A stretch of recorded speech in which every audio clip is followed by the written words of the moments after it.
A very common driver of high cholesterol is high homocysteine or methylation issues.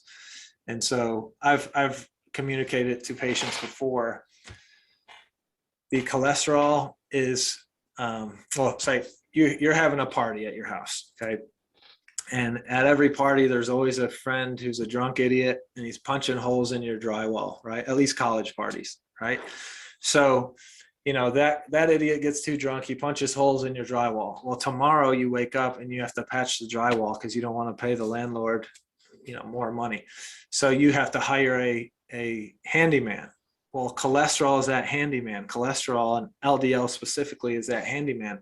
LDL leaves the liver and goes out to the body to patch drywall, okay? HDL goes from the body and takes leftover drywall and brings it back to the liver to be metabolized, okay?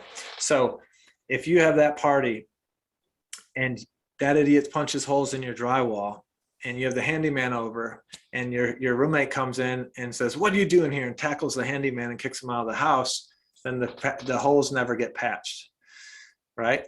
That your roommate last night should have tackled the drunk idiot and kicked him out of the house, and then you don't have holes in your drywall. The holes in the drywall maybe are holes in your vasculature, so then you have a hemorrhagic stroke, right? Or a heart attack that way, or throw a clot. So really, homocysteine is that drunk idiot. All right, so we'd rather tackle homocysteine than tackle LDL, who's actually, again, doing, your body's smart. LDL isn't bad, okay? HDL isn't good. They should be in a certain ratio.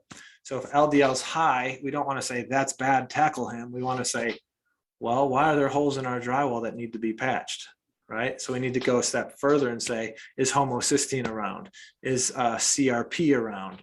You know, what are the other inflammatory markers doing, especially ones related to cardiovascular health or lack of cardiovascular health, and tackle those guys.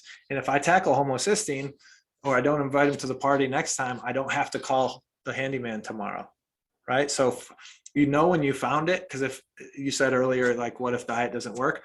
Well, what if you change your diet, but you have a MTHFR SNP that increases homocysteine regardless of your diet, right? You didn't tackle the right guy.